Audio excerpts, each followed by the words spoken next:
without knowing, you kind of touched on like one of my biggest pet peeves, which is, I'll give a workout within a zone range for an athlete, especially on the bike. Let's say it's 8 intervals. They will execute to perfection the first 7. They're nailing their zones. They're doing everything right. But God forbid I just execute and make this a good workout. That last rep, baby, I'm going all out. I'm going zone 6. I'm going to show you I got it.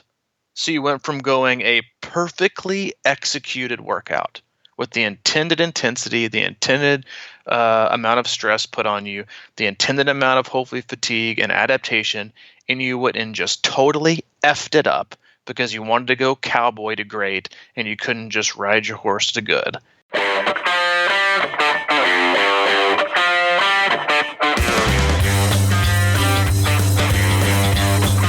Hey, how's things at the head office?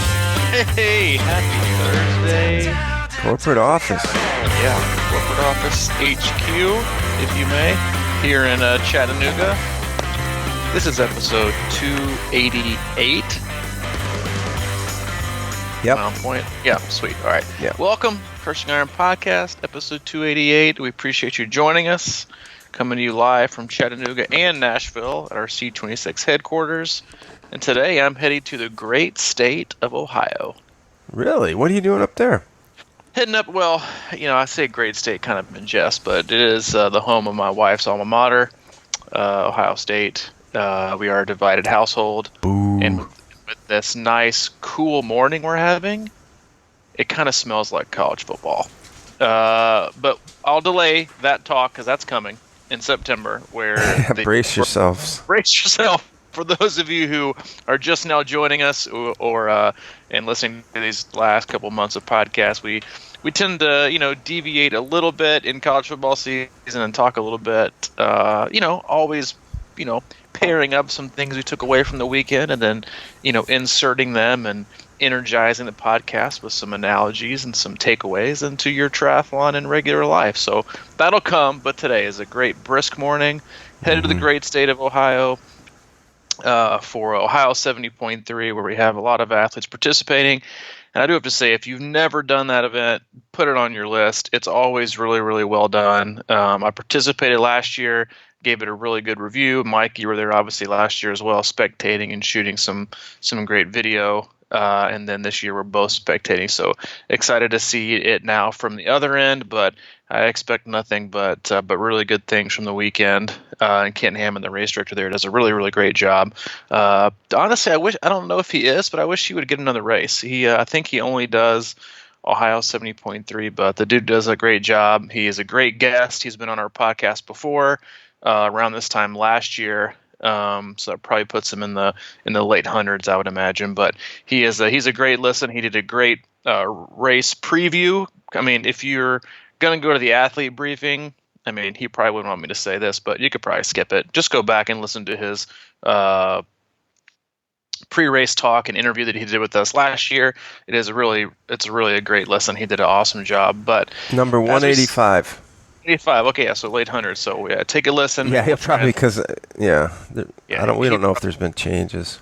Yeah, I'm sure. I think there's been like a small bike course tweak, but I'm sure it's nothing huge. But definitely go to the athlete, meeting and make sure you got your T's crossed and your I's dotted. But do that. And but yeah, again, we appreciate you joining us, Crushing Iron Podcast, where we talk about all things triathlon and life, how they intersect. I am Coach Robbie. That is the wonderful and intelligent Mike Tirali, age group extraordinaire, single bachelor, coach, and all around on the market. All around market and all around great human being. But no, headed up there, excited to see everyone. If you're going to be there, make sure you reach out, say hi. I will be wearing. I'm probably going to make it over on maybe Friday, definitely on Saturday to the Race Expo. And when I arrive and I'll be there, I will be wearing one of our limited edition last minute Larry shirts. So you're going to do it, huh? Yeah, I'm going to wear it. I kind of prepped it. It's kind of funny, man. Last night, I promise we'll get into the podcast in a minute, but yesterday I was wearing one of my blue shirts, which is, I know, is a shocker, but with my red bicycle shirt on, and I wore it all day. And then last night it was just kind of dirty from grilling out and playing with Hayden. So I put on my old Last Minute Larry shirt. I hadn't put it on yet, hadn't wore it. Just wanted to check the feel. And I'm laying down in bed with Hayden, getting him ready for bed. He looks over at me and he goes, "What's that?" And I said, "This is Last Minute Larry." He goes, "Who's that?" And I was like, "Listen, you just need to listen to episode 2, whatever it was, where we talked about Last Minute Larry." But it's comfortable. I will be rocking it. It's packed away. I went ahead and packed this morning, but it's packed away and ready to rock. So I'll be wearing that. Mike will be there. Please say hi, and we look forward to seeing and meeting a few different people. Last Minute Larry shirts, they're available at crushingiron.com in the store. Are. You got a topic today? Because I have one. Oh, phew, thank God. Yeah, covered it. No, listen, I got you covered. Hey, listen, 288 podcasts, man. No, I think we do a pretty good job of coming up with new topics. People had us dying at episode 20. But no, actually, I was, so yesterday, it's an interesting time of year for, I haven't raced at all this year. I've been coaching and I'm racing later in the year, but yeah, around this time of year, I definitely don't get in a funk, but the pressure kind of builds. And I think sometimes and I think it's it's easy to understand, I think on both sides, if you're either a coach or you're a self-coached athlete, you can kind of feel that pressure rising because there's a lot of big events coming up. And as a coach, like you have a lot of athletes who have entrusted in you and believed in you and chosen you to either, and I'm talking like all ends of the spectrum. You're talking athletes who have asked you to help walk them through their very first attempt at a distance that seems, when they sign up, they have confidence to sign up, but then it almost seems impossible until they actually complete it. So you have those athletes, and then on the total other end of the spectrum, you also have athletes who have basically said to you, "Hey, I want you to coach me. These are my goals. I want to qualify for 70.3 Worlds. I'd love to be on a podium, and my ultimate goal is to get to Kona." So those are also huge expectations, and you don't. That's not your only goal as a coach, or at least I don't think it shouldn't be. But those are always kind of there lingering. And then you have athletes in the middle who you've kind of worked with for a very long time, and the goal is always constant improvement and trying to figure out ways to continually improve, whether it's by 40 minutes over the course of a race or whether it's by 4 minutes. And that all three of those different kind of approaches give you a different perspective, and it gives you, and they all kind of different challenges arise in all three of those. But yesterday I had a guy that I've been working with for almost exactly 2 years. And it was really timely, honestly, and I told him this, but he texted me yesterday. I was getting ready for dinner, and he said it's been 2 years since we started working together. I'd say we've done okay. Let's add one more to the collection. And he sent me a picture of 5 awards that he's got in the last 2 years, 4 of those coming from Ironman or Ironman 70.3 podiums. And I honestly had forgotten about most of them. And I just responded, I was like, dang, is that really in the last 2 years? He's like, yep, June 2017, we started working together. And it just kind of brought up something for me as a coach. And I think it's also something that athletes tend to kind of forget sometimes, is that we should have a short-term memory, but always hold on to long-term appreciation. And as a coach, I think, at least for me specifically, I can't speak for other coaches, I have a very short memory, in terms of, and I'm very hard on myself, this, like I work hard. I really want the best for athletes. I'm always trying to figure out ways to get them better and to figure out kind of that puzzle that's always changing. And you have a short-term memory, because it's always, for athletes, it's always, well, what's next?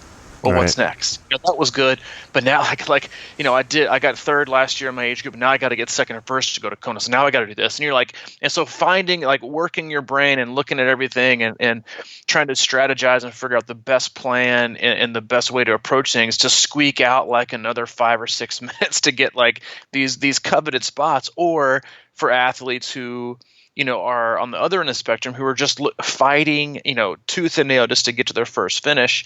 And aren't sure they're going to get there, and that's why they've worked with the coach. And so I just thought it was a great topic in terms, because I think self-coach athletes, and just from a coach and myself as an athlete, I think you do have to have a short-term memory, because you don't want to hold on to past successes, because those are just points, points on a journey. You don't want to hang your hat on one point. You want to hang your hat on the whole journey itself. So I think you really have to really toe that balance between short-term memory, as in, don't put so much weight behind your good days or your bad days, but at the same time, you have to have long-term appreciation about everything that you've accomplished and how far you've come.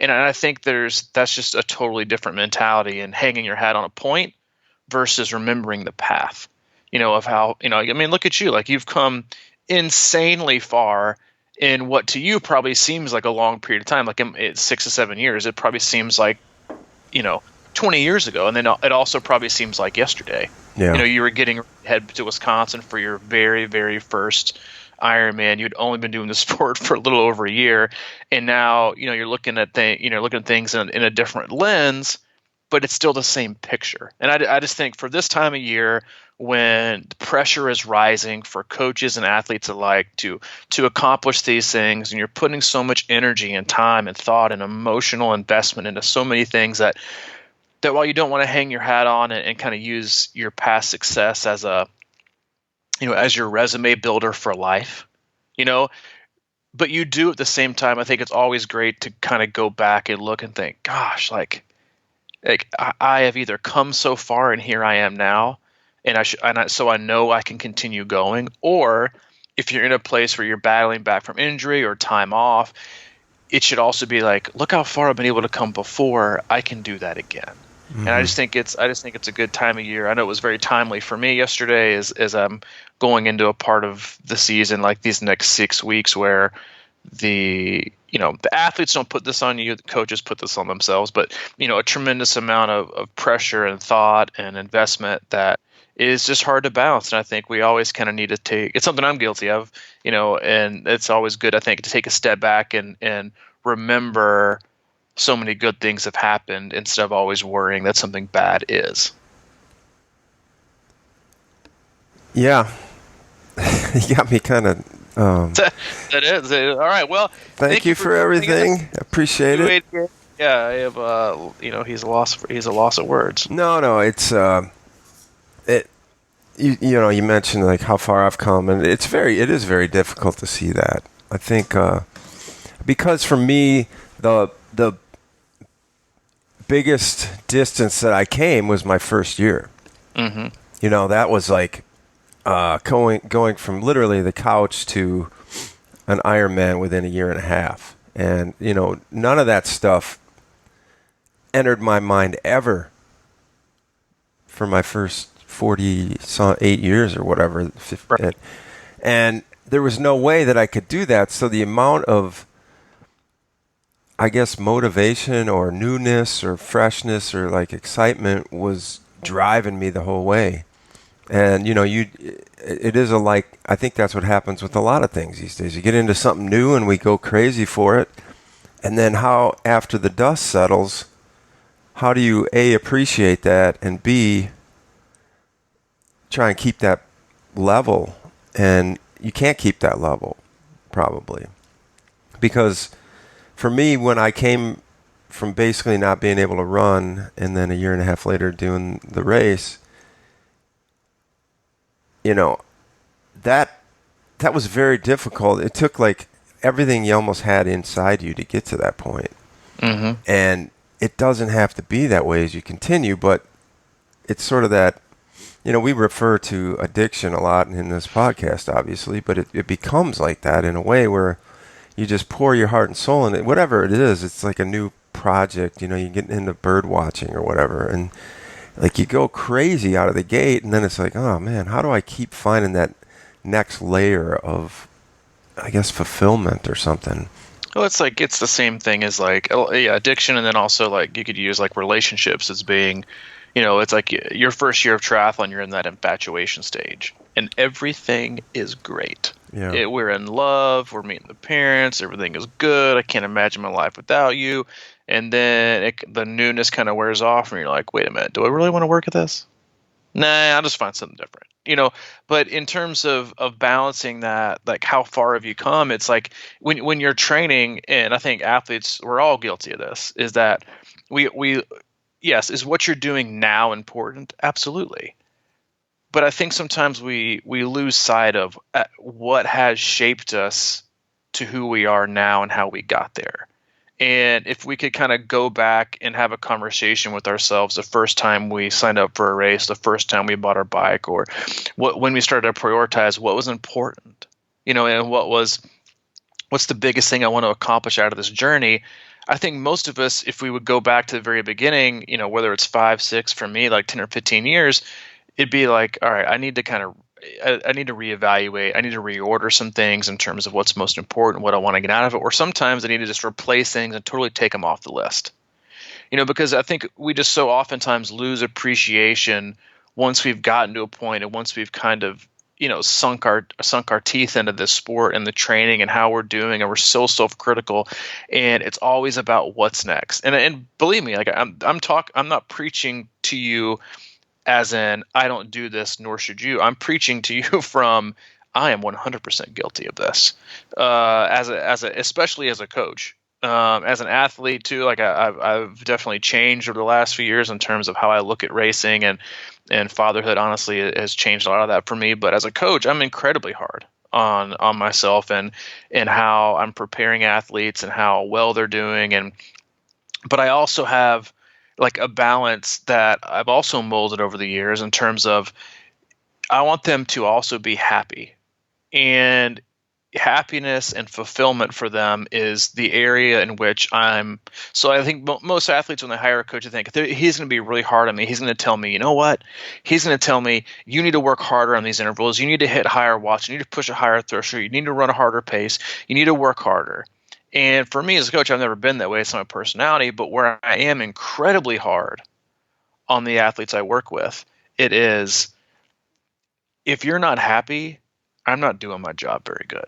And I'm going to push you, and I'm going to press you to recategorize your life, to look at things in a different lens, to not be so hard on yourself, to show yourself appreciation, to be more positive. And I'm going to work you, and I'm going to I don't want to say reprimand, but I'm going to push you to that limit to making sure that you're appreciating where you are.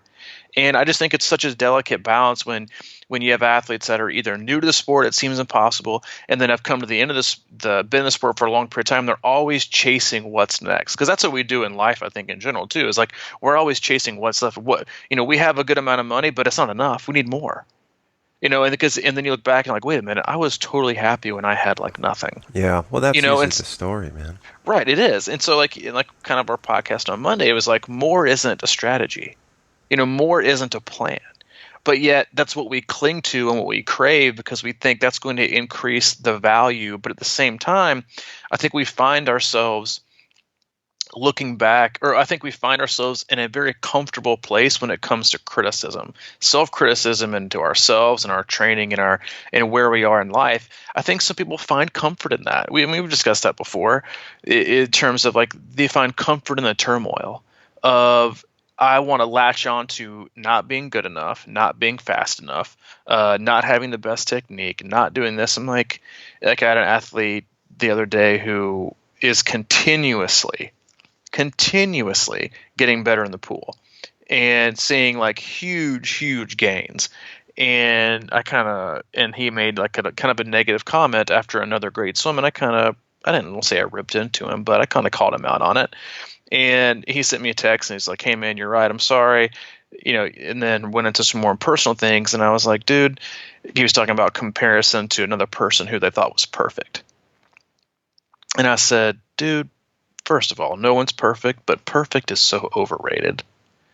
But that's what we are always striving to do, I think, in terms of our training and in life. It's like we want to try to be perfect, yet when we look back on our lives and we look back over our triathlon careers, and I bet you would agree, is like you look back at your last 6 years, Like the things that you've learned have come from the things that you did wrong, or the imperfections, or the enjoyment in the things that had no grade. They had no scale on if it was pass or fail.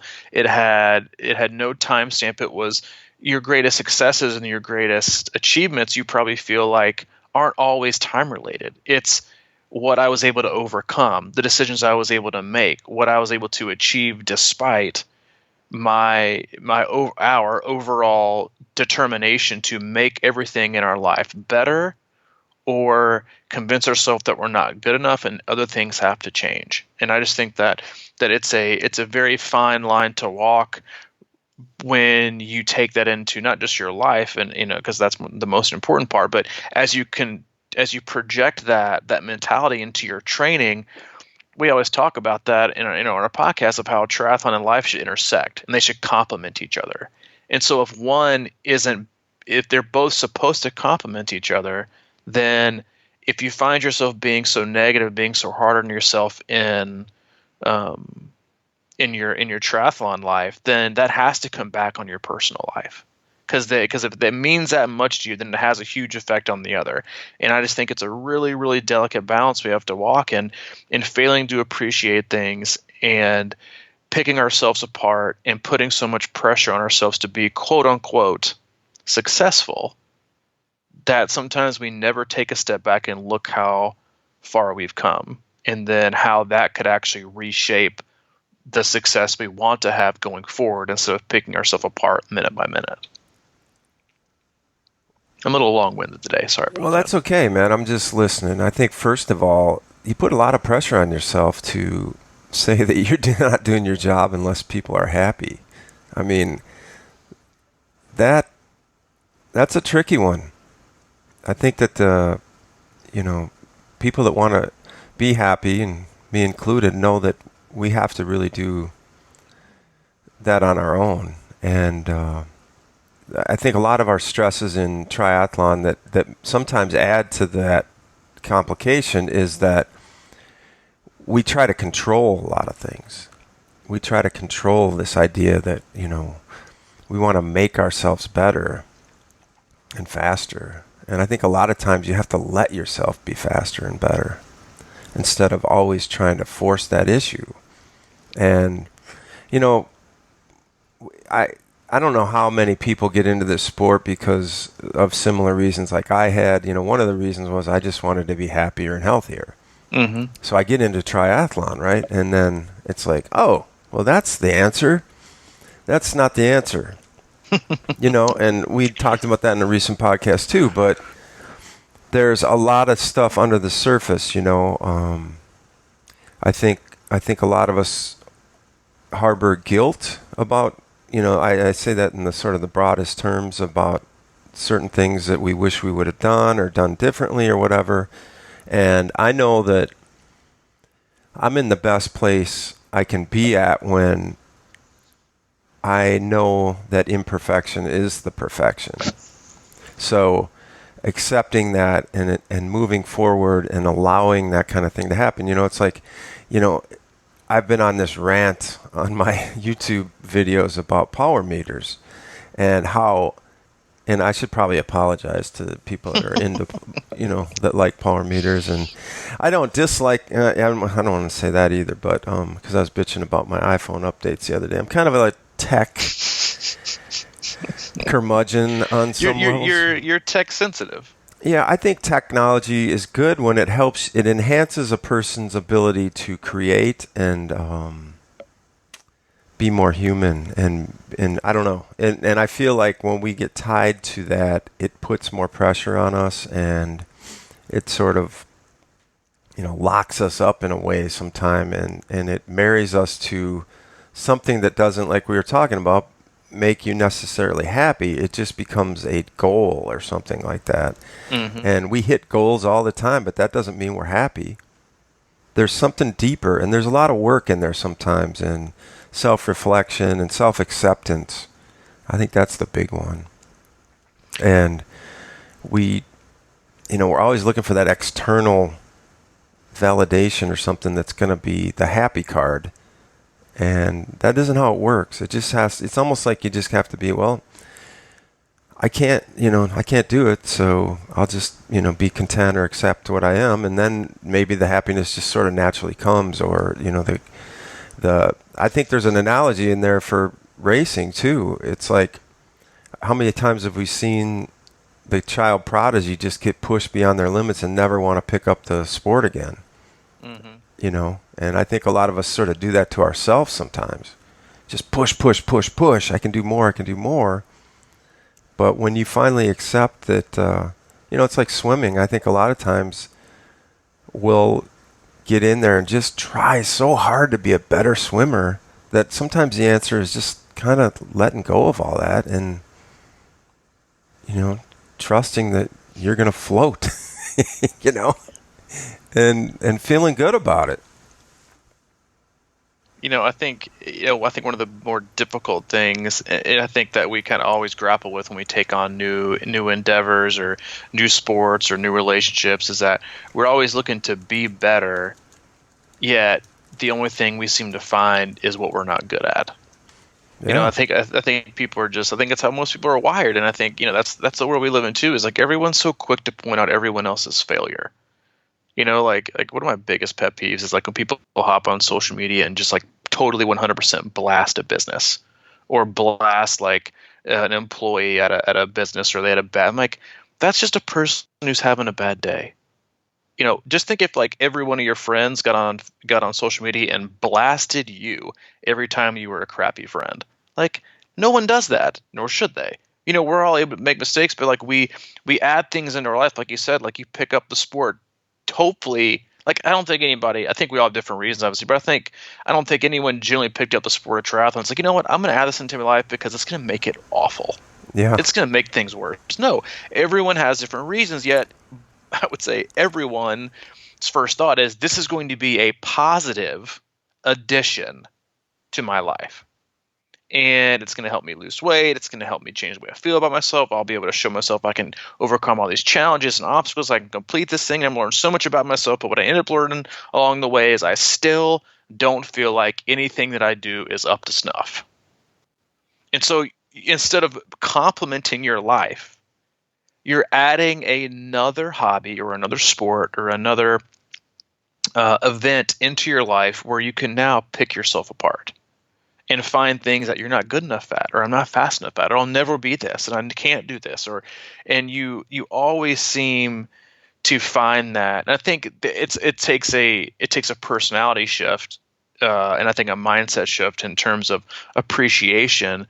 But I think it boils down to basically what you attach yourself to. What outcomes do you find yourself attaching yourself to? Do you attach yourself to the positive outcomes, or do you attach yourself and become and identify with those negative outcomes? And I think maybe one of the biggest things we could do in life and in training is reshape that from neither are positive or negative, but to they just are what they are today. Today doesn't have to be good or bad. Today doesn't have to be pass or fail. This race doesn't have to be, PR or I wasn't good enough today. It can just be what it is. Like I had, because again, we talk about this all the time. Like I think everyone believes that they wake up on race day and God or your higher power is like part of the season is said, but shall be race day. Everything shall be perfect. You shall feel the greatest. You shall be the best. Every bit of fitness you've ever created shall shine down upon this race, and you will complete it at your fastest pace ever. I think to an extent, so many athletes think that they're just like guaranteed that opportunity, that everything is going to fall into place. But every day is like insanely different. Just regular life. Like think about it, every obstacle, everything that happens is like a total change. There's an athlete that that I work with that's been for about 2 years, and he did Muncie 70.3 this last week, and his legs just weren't there on the bike. He just didn't have it. And some days we have that, and he's so capable of producing much more power over this time period. But he just told me, he's like, I just didn't have it this day. It just wasn't there. He ended up having an outstanding run, so we learned a lot about it, and he was able to PR the race. And then, I don't know, I think 6 days later, 6 or 7 days later, he goes out on like a 5-hour plus ride and averaged 20 more watts higher that he couldn't handle on race day. just because it was a different day. And so I think that so instead of looking at it as I just couldn't do it and something negative about me that I can now identify and attach myself to and reaffirm with my negative thought, it was, who knows? It just was, because that's I think the other thing is that society has kind of tricked us into believing that we always should have a firm black and white answer. Like we've now become kind of allergic to the phrase, you know what, I don't know. Because now everybody has an opinion, everybody's an expert.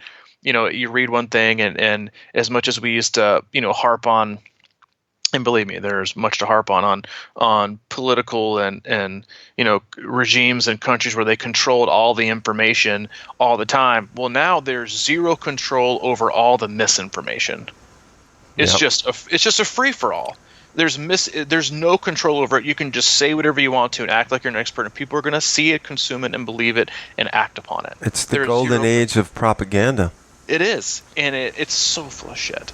And yet we've become, like I said, allergic to just you know what? It is that saying I don't know is just kind of I don't know. It is what it is. That's kind of it's kind of today a good was just thing. Today. It's a relief. Isn't it? It really is to say I don't know.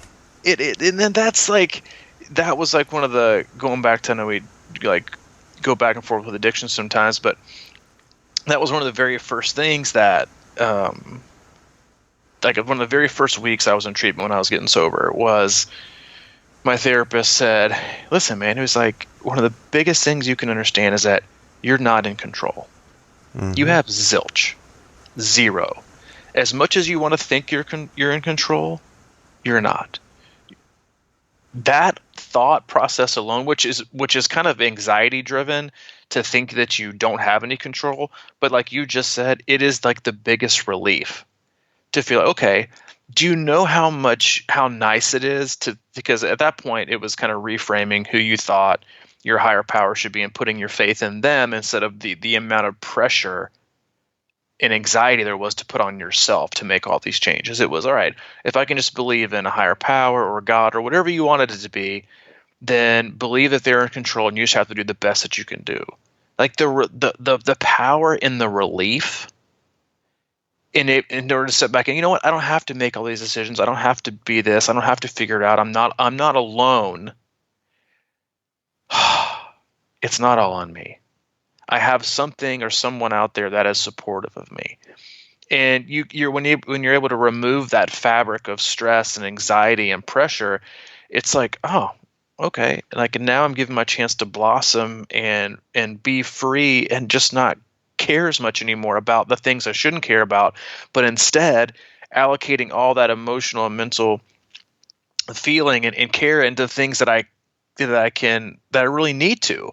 And I think in life and in triathlon, we put so much thought and energy into things that we feel, and I think that's the trick, right? That's the trick of triathlon. That's the trick of data. That's the trick of everything. It's you can control everything, and I can predict everything.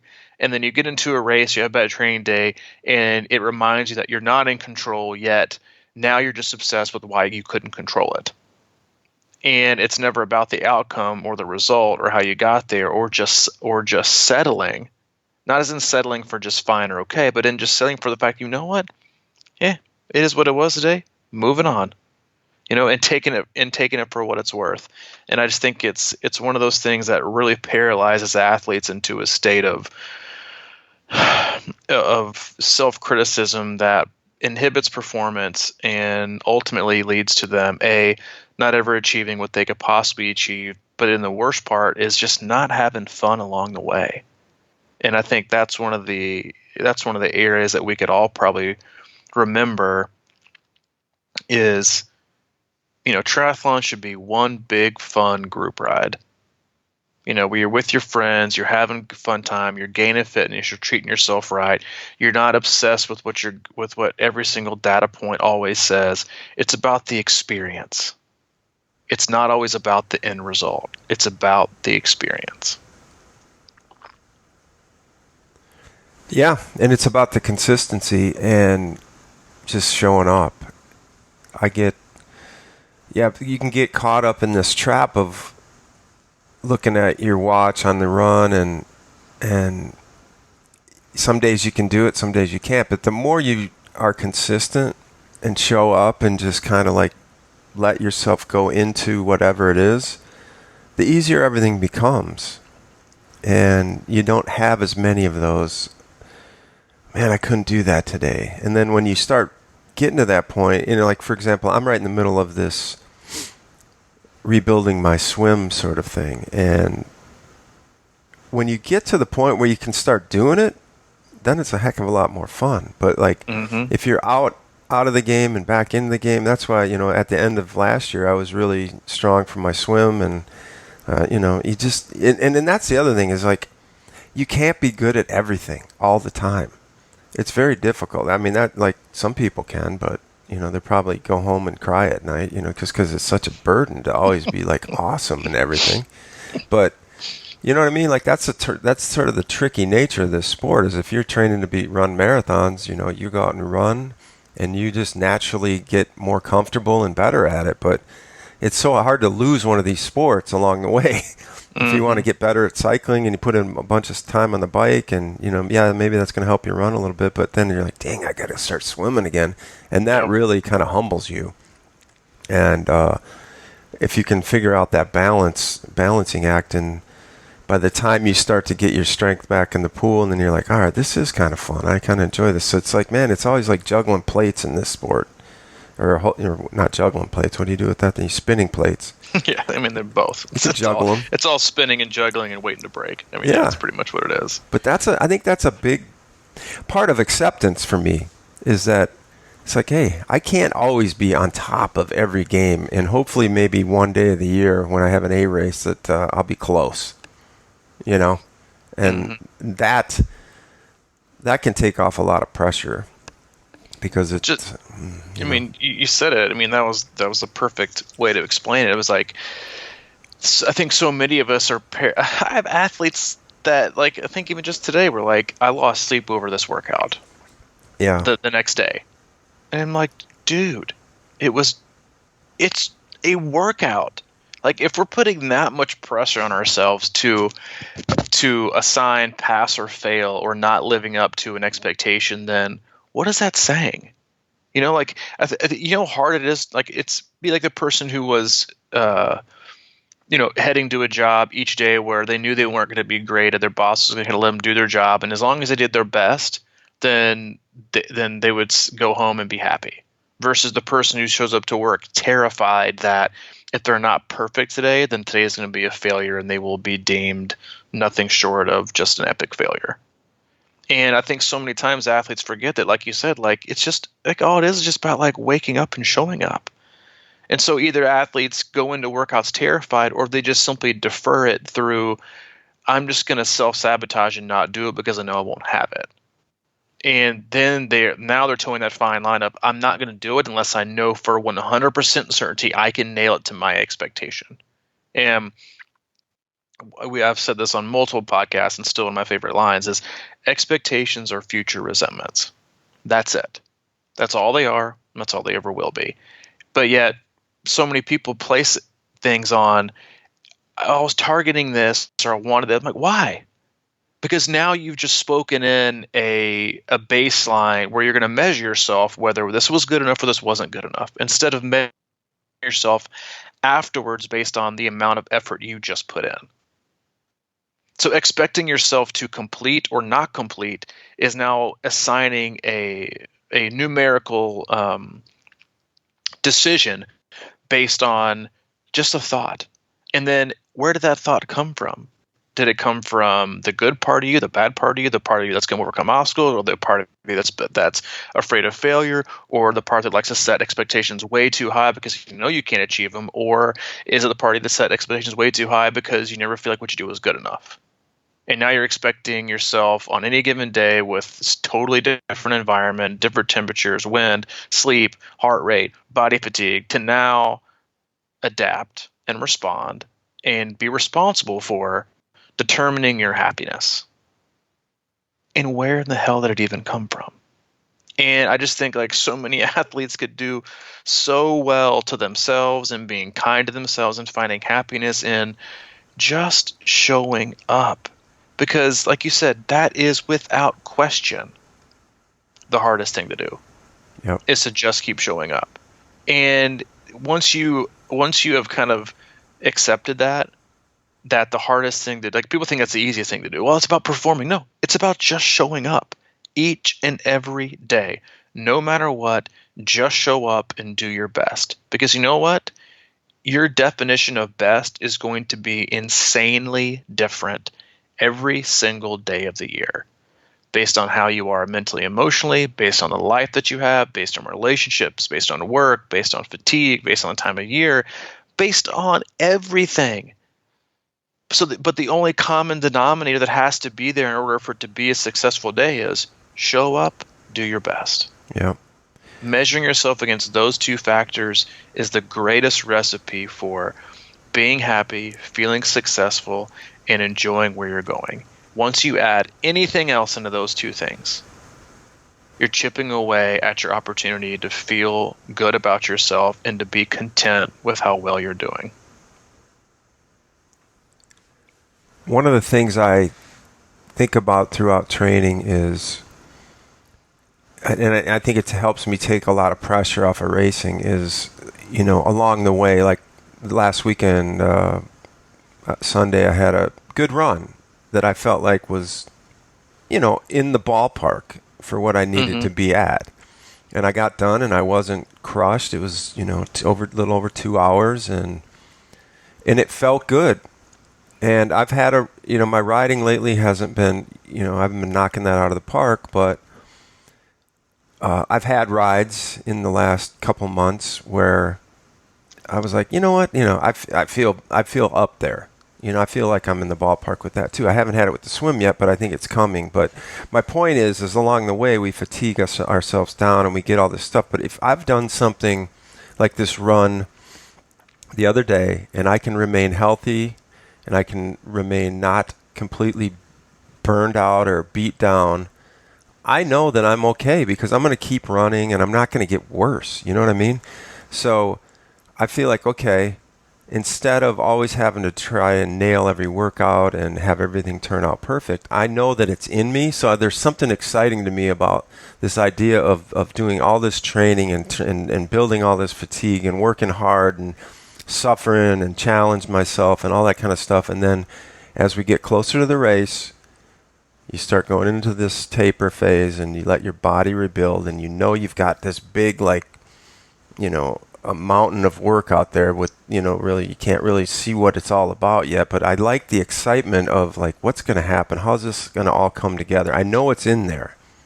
So now my job is to relax and let that happen and just trust the process and not try to, like, every day be looking at TriCalc for 3 weeks going into the race going, if I can do this, I can do this, and just sort of let it go. You've done the work. We always say, you've done the work, just that's all you can do.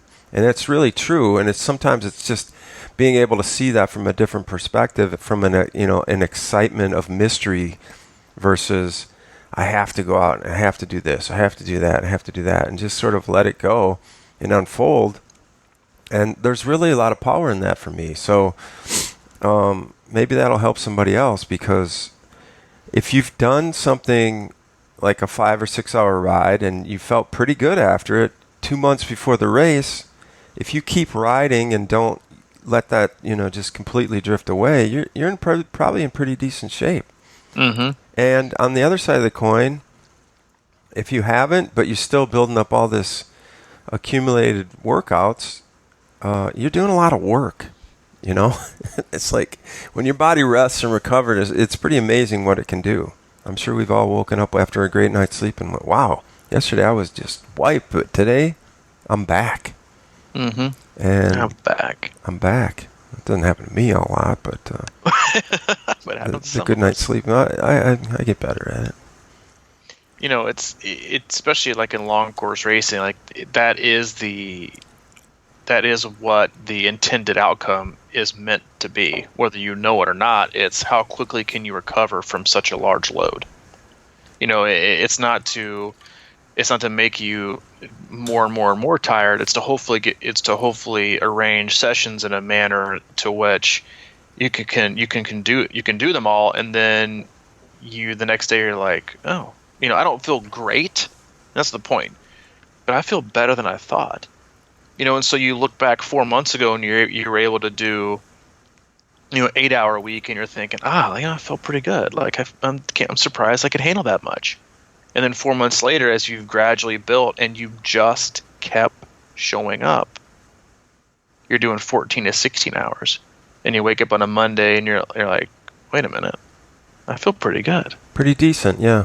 Pretty decent, and that's how you're supposed to feel, and you add that together. But like going back to you're talking about your riding, is that I think one of the best places for an athlete to be in mentally is not knowing what their worst ride was of the year or knowing what their best ride was of the year. Like I have some athletes that know they're in the pool, like they're 25, 50, 75, 100, 125, 150, 200, 225, 250, and so on and so forth. They're PRs in the pool. Because I got PR today, baby. But that's to that degree is also to the extent that you're consistently grading yourself.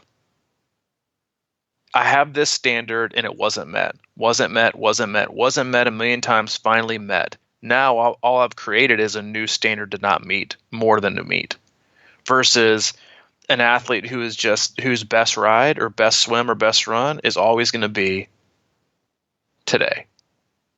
Because I showed up, I did the work, I put in the effort, and I did the best I could. Because what happens is because your 200 good rides is what's going to amount up to one great ride on the day that it matters the most. And instead of the athlete who's so paralyzed by perfection, who's so obsessed with numbers and always only allowing themselves, because listen, we all know people and friends and who will only put themselves in a situation where they think they can be the best. Mm-hmm. Like they're terrified to do what they would consider failing. And so they'll only opt for 4 great rides for the year, 4 great ride workouts, but then they want to know why they can't continue to get better. Because why are we so afraid of good? Like, why are we so afraid of good that we obsess about great? I think so many people find themselves being consistently and frozen in fine, because to them good isn't enough. They have to be great. Yet they'll never get there because they don't allow themselves the opportunities to jump from fine. They want to jump from fine to great. I think it was either Steve Magnus or Brad Stolbeck on the books. It was like something about being good is actually great. And great is like incredibly overrated. But that we're obsessed with everything being great and perfect when the reality is hey, listen, you give me 365 really good days, I will take that over 200 great days, because the other ones are going to be just piss poor. Yeah. And we've just forgotten. We've forgotten about good.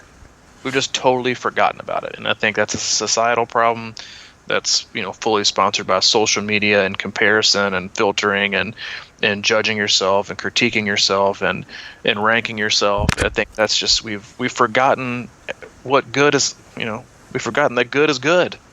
Good is what it is. It is. It is.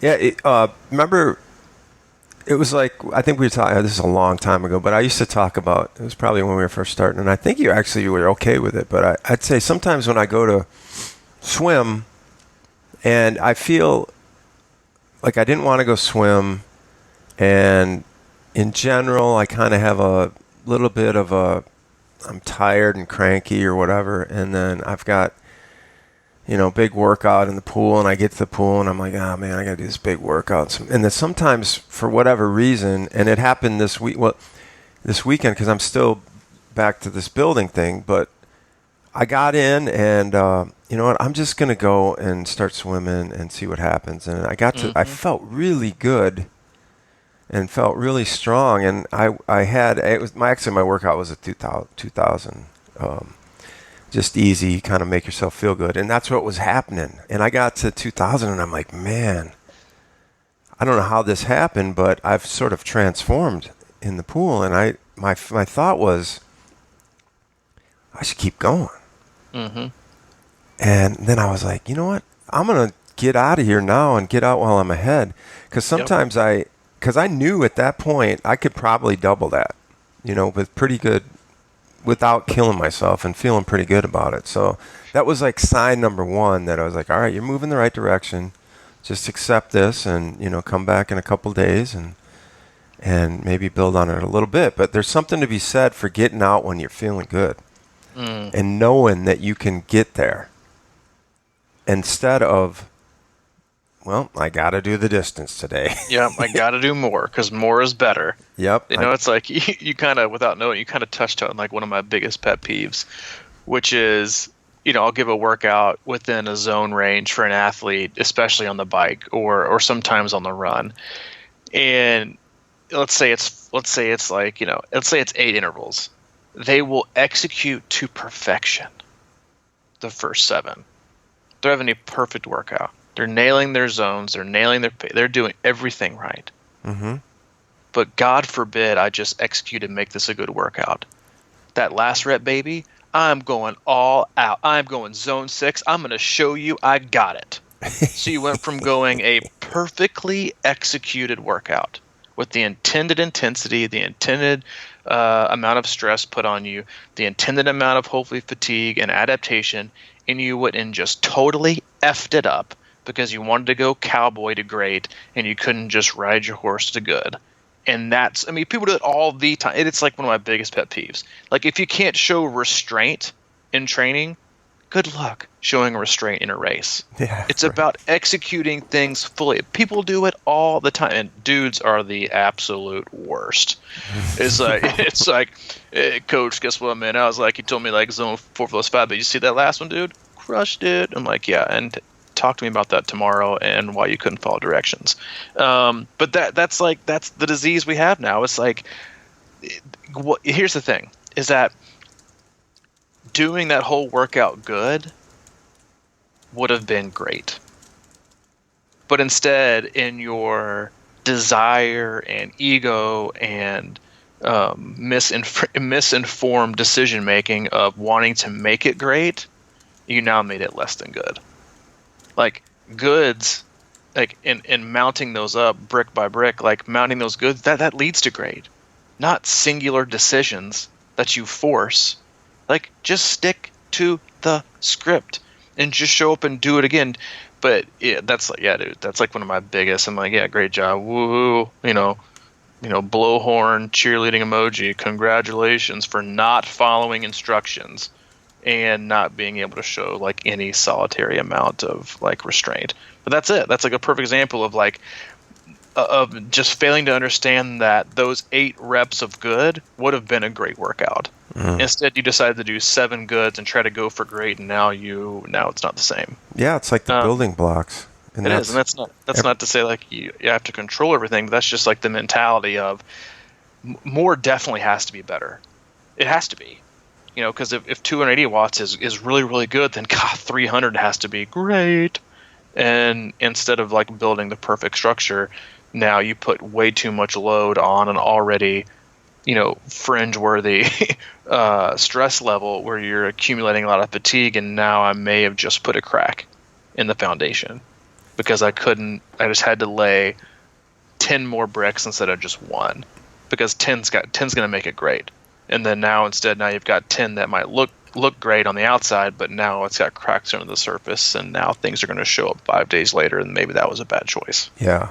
It's like you can't make a good film or a great film without ebb and flow. I mean, there has to be your chapters have to be good along the way, and that's what makes a good film. And it's like, I think so much today, because of what we see on a daily basis and the great, and now I think Netflix is sort of feeling into that too.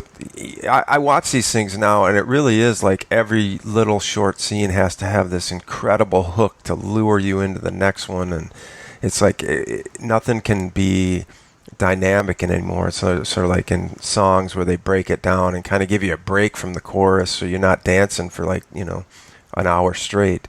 You can kind of like let it ebb and flow, and we have to appreciate that. Those recoveries or those times when things don't seem like you're going to bust through a wall. It's like there has to be ups and downs, and I don't mean that you just. To me, it's all about just kind of lowering the peaks and raising the valleys, and sort of staying in that middle ground a lot more. Middle ground, so underrated.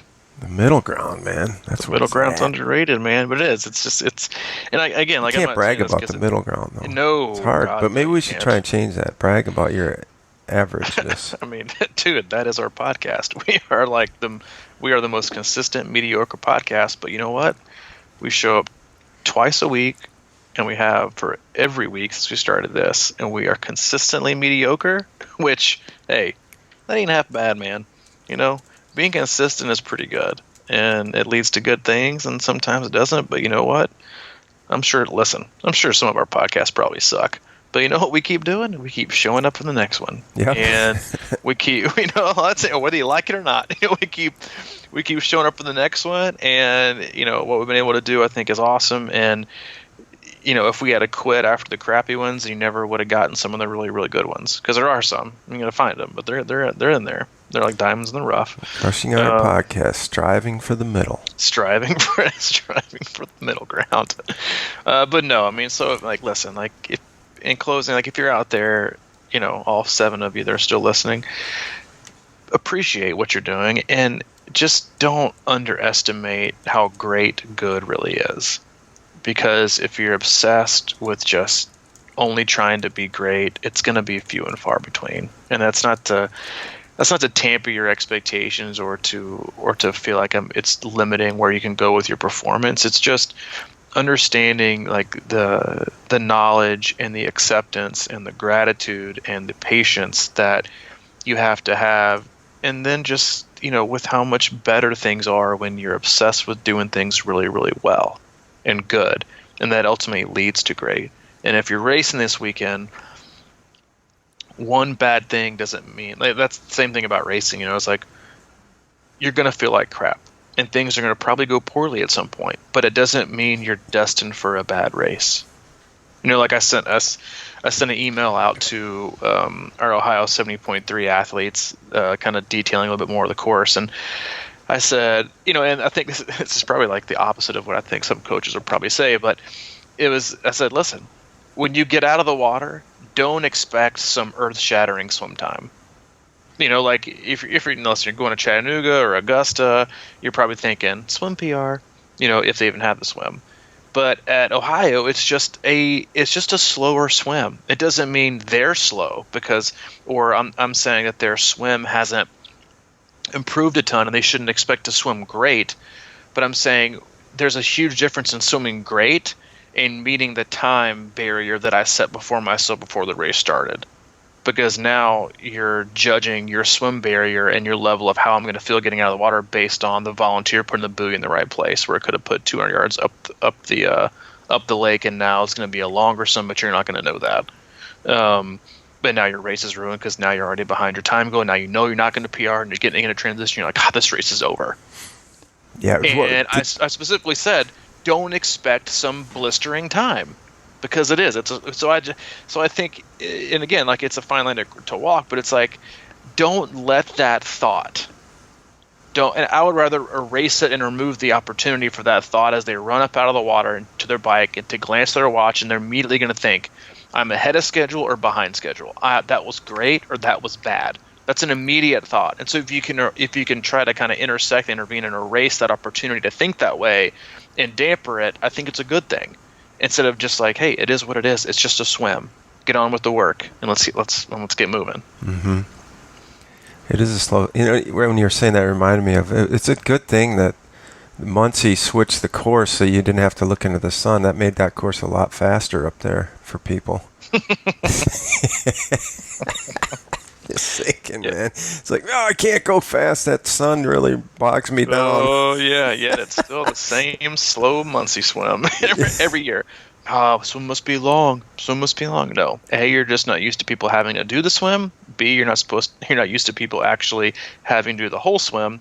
C, you're not used to people having to swim without a current. D, you're not used to seeing people swim without getting to wear a wetsuit, so that leads us to the swim must be long. No, it's just a regular old swim, the way we used to roll with things.